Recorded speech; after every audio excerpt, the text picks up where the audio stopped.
నమో విష్ణవే.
ఈనాటి ఉభయకర్తలంతా కూడా స్వామివారి చిత్ర సుధీర్ సుధీర్ సుధీర్ కుమార్ గారు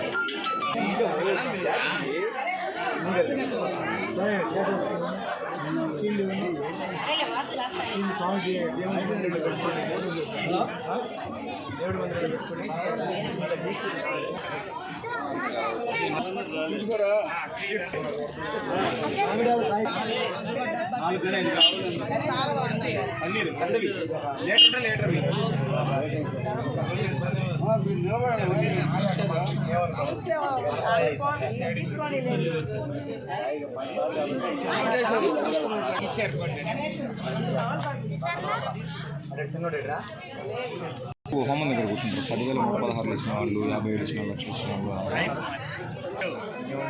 మీ పేరుమా?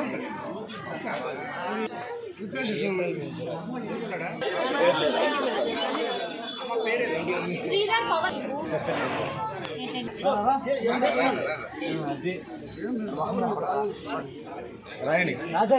రాశారంట.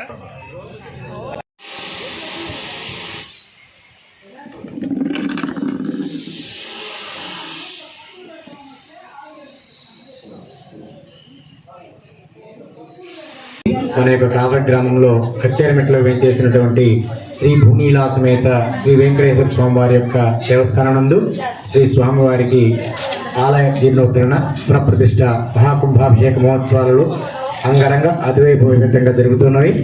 ఈ నెల 5వ తారీఖు నుంచి 9వ తారీఖు వరకు పంచాంగ దీక్షతో వేద మంత్రానుసారంగా వైఖానసాగమోక్త ప్రకారంగా కార్యక్రమం నిర్వహించబడుతున్నది. అందులో భాగంగా ఈరోజు స్వామివారికి జలాదివాస కార్యక్రమం, ప్రాతకాలాన కుంభార్చన, అగ్ని హోమం, తర్వాత స్వామివారికి జలాదివాస కార్యక్రమం నిర్వహించబడింది. అలాగే సాయంత్రం స్వామివారికి నిత్య హోమం, సైనాదివాస కార్యక్రమం నిర్వహించబడుతుంది.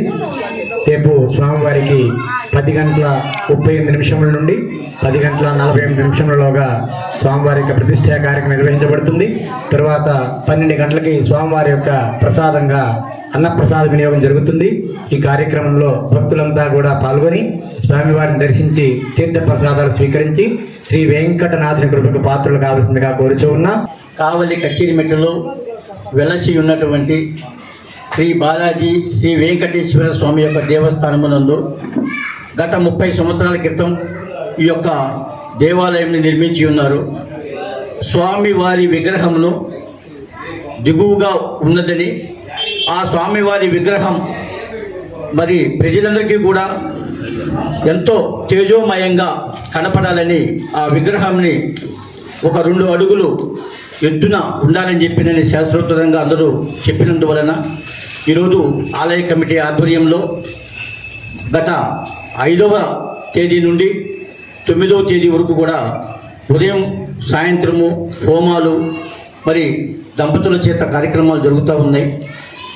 నిన్నటి రోజున క్షీరాభిషేకంతో భక్తులందరూ కూడా స్వామివారికి ఆ క్షీరాభిషేకం చేసి పరవశించిపోయారు ఆనందోత్సవాలతోటి. ఈ రోజున జలాభిషేకంతో ప్రజలందరూ కూడా వారి చేతులతోటి, ఎందుకంటే గత 30 సంవత్సరాల క్రితం స్వామివారిని ప్రతిష్ఠ చేసినప్పుడు మనకు కొంతమందికి తెలిసి ఉండదు. ఈ విగ్రహ ప్రతిష్ఠ అయిన తర్వాత స్వామివారిని గర్భగుడిలో ప్రవేశింపజేస్తారు కాబట్టి భక్తులందరం కూడా స్వామివారిని మరి దూరంగా ఉండి గడప యువతల నిలబడి కేవలం మనం దండం పెట్టుకుని పరవశించి ఆధ్యాత్మికంగా మనం శోభాయమానంగా స్వామివారి ఆ ముఖబింబం చూస్తూ మనం ఆనందపడాల్సింది తప్పితే స్వామివారిని స్వయంగా మనం దగ్గరకు పోయి పాదాల చెంత తలమోకి స్వామిని వేడుకొని ఆ అభిషేకం చేసేటటువంటి గొప్ప అవకాశము ఆలయ కమిటీ వారు మనకు ఈసారి అప్పచెప్పారంటే అది దేవాదేవుడు. ఎందుకంటే విగ్రహ ప్రతిష్ఠ అనేది ఒకసారి ఉంటుంది, కానీ ఆ వెంకటేశ్వర స్వామి మళ్ళీ కూడా తేజమయంగా గత వీర బ్రహ్మం గారు చెప్పున్నారు కావలి కనకపట్టణం అని. ఆ కావలి కనకపట్టణం అనేటటువంటి గొప్ప అవకాశమే మళ్ళీ అదే విగ్రహాన్ని పునః ప్రతిష్ఠ చేయటం అనేది ఎంత గొప్ప అవకాశం అంటే ఆ స్వామికే చెల్లు నిత్య కళ్యాణ మహోత్సవం అని చెప్పి ఆ స్వామి యొక్క ఈ విధంగా సేవలు చేపించుకుంటా ఉన్నాడు. రేపటి రోజున ఉదయం 10 గంటల నుంచి 11 గంటల లోపు ఈ యొక్క స్వామి వారి యొక్క పునః ప్రతిష్ఠ కార్యక్రమం జరుగుతూ ఉంది. తదుపరి కుంభాభిషేకం జరుగుతూ ఉంది. ఆ కార్యక్రమంలో కావలి పట్టణ ప్రజలందరూ కూడా కన్నుల విందుగా స్వామి వారి యొక్క ప్రతిష్ఠ కళ్ళతోటి చూసి ఆ కుంభాభిషేకం జరుగుతుంది. ఎందుకంటే ఆ కలశాలకు కుంభాభిషేకం చేయకముందు స్వామివారిని బయట పెడతాం కాబట్టి ఆయన మామూలుగా చూస్తూ ఉంటారు, పోతూ ఉంటారు. లోపల విగ్రహ ప్రతిష్ఠ చేసిన తర్వాత కుంభాభిషేకం ఎప్పుడైతే మనం చేస్తామో ఆయన పూర్తిగా భగవంతుడైపోయి ఆయన ఆ వెంకటేశ్వర స్వామి ఆ విగ్రహ ప్రతిష్టలో లీనమైపోయిన తర్వాత కేవలం మనకు స్వామి వారు కనపడతారు తప్పితే విగ్రహం కనపడదు.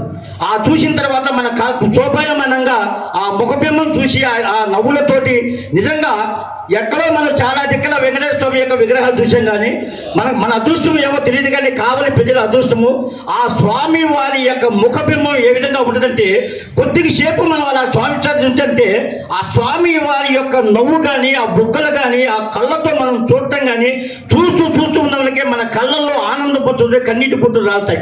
అంత గొప్ప లీనమైపోయి ఆ స్వామి వారి ఇక్కడ ఉన్నారు కాబట్టి ప్రతి ఒక్కరు కూడా రేపు జరుగుతున్నటువంటి కార్యక్రమాల్లో మరి అందరూ కూడా క్రమశిక్షణగా పాల్గొని ఆ స్వామివారి యొక్క తీర్థ ప్రసాదాలు తీసుకొని మధ్యాహ్నం కాల అన్న ప్రసాదం ఉంటుంది. ఆ కార్యక్రమంలో ప్రజలందరూ కూడా పాల్గొని ఆ కార్యక్రమాన్ని చేపట్టవలసిందిగా అందరినీ మీ చేతులు జోడించి నమస్కరిస్తూ మరొకసారి ఆలయ కమిటీ వారందరికీ కూడా పేరున ధన్యవాదాలు తెలియ. ఇంత మంచి అవకాశం కావాలి ప్రజలకు మీరు ఇచ్చినందుకు. ఈ యొక్క వీడియో కూడా ఎక్కడెక్కడో జిల్లాలు రాష్ట్రాలు చూద్దరు వాళ్ళు కూడా దగ్గరకు రాకపోయినా కూడా ఆ కళ్ళతోటి ఆ వీడియో ద్వారా చూసి వాళ్ళు కూడా ఆనందంగా పరవశించడానికి ఒక మంచి అవకాశాన్ని ఇచ్చారు కాబట్టి మీ అందరికీ కూడా చేతులు జోడించి నమస్కరిస్తూ రేపటి కార్యక్రమంలో మీరు అందరూ పాల్గొని స్వామి వారి కృపకు పాత్రులు కాగలరని అందరికీ మిమ్మల్ని అందరూ కూడా ప్రార్థిస్తూ ఉన్నాం. ఓం నమో వెంకటేశాయ.